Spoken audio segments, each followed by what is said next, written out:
ఒక Rajani fan boy గా కూలీ నచ్చలేకపోవడానికి చాలా రీజన్స్ ఉన్నాయి. Let's decode them one by one. First the Deva mansion లో ఉన్న అందరూ కూలీలు and they are bit powerful అని ఒక యాక్షన్ సీక్వెన్స్ లో చూపించినప్పుడు, అదే మ్యాన్షన్ లో 3 మెంబర్స్ శృతి హాసన్ ని కాపాడడానికి పెడితే శోభన్ హ్యాండ్ కఫ్ తో ఉన్నా సరే కార్ మీదకి అటాక్ చేయడం అండ్ ఈ 3 మెంబర్స్ లిటరల్లీ ఏం చేయలేకపోవడం unacceptable writing. Point number 2, Simon.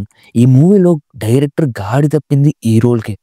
Most powerful villain అని పోర్ట్రే చేసిన ఈ రోల్ ఇనిషియల్ గా పవర్ఫుల్ గా ఉన్న ఇంటర్వెల్ సీన్ కి ముందు నాకు ఆల్రెడీ మీ మీద డౌట్ ఉంది, అందుకే మా దగ్గర ఉంచి వాచ్ చేస్తున్నా అంటాడు. గాని ఫాదర్ చంపేసింది అతనే అని తన రీసెర్చ్ లో తెలియకపోవడం. ఈవెన్ దేవా సైమన్ వద్దు అన్న ఒకరిని అటాక్ చేస్తాడు ఇంటర్వెల్ సీన్ లో.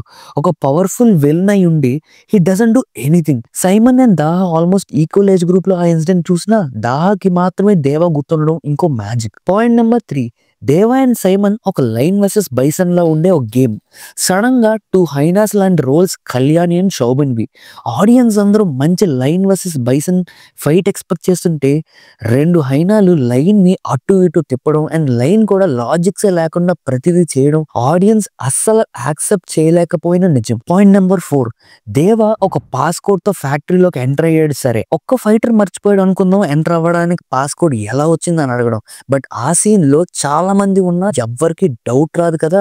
మళ్ళీ ఆ సీన్ నుండి వెళ్ళిపోయి ఒక్కరికి డౌట్ వచ్చి ఫైట్ సీక్వెన్స్ స్టార్ట్ అవుతుంది. పాయింట్ నెంబర్ 5, అందరు కూలీల్ని ఇంకా అదే మెన్షన్ లో పెట్టి రన్ చేయడానికి ఎందుకు ఉపేంద్ర రోల్ కి అంత కోపం? Monica out of nowhere engagement వదులుకొని కూలీలతో డాన్స్లు వేయడం, దేవా చెప్పినా సరే మళ్ళీ అర్జున్ కళ్యాణిని నమ్మి మరీ చచ్చిపోవడం, ప్రీతి ఆల్రెడీ కళ్యాణి ఫ్రాడ్ అని తెలిసినా మళ్ళీ తనని నమ్మడం. నాట్ వన్, ఈ మూవీలో ఇవన్నీ ఎందుకు అవుతున్నాయో ఎవరికి తెలియదు. నెక్స్ట్ పాయింట్, రాజశేఖర్ అంత హెల్ప్ చేస్తే వాడిని ఎవరు చంపారో తెలిసిన సైమన్ ఎప్పుడూ ఛాన్స్ తీసుకోడు కాబట్టి ఎప్పుడో తన కానిస్టేబుల్ దిలీప్ అని డౌట్ రావాలి. But as per movie time line చాలా లేట్ గా వస్తుంది ఈ డౌట్. బియాండ్ ఆల్, ఇది ఒక మంచి రజనీ మూవీయే కాదు, ఐదర్ ఇది ఒక మంచి కింగ్ మూవీ కూడా కాదు. That's all guys. మీకు కూలీ ఎలా అనిపించిందో కామెంట్ సెక్షన్ లో మెన్షన్ చేయండి. అండ్ మరిన్ని ఫిల్మీ కంటెంట్ కోసం మన ఛానల్ ని సబ్స్క్రైబ్ అవ్వడం మర్చిపోకండి.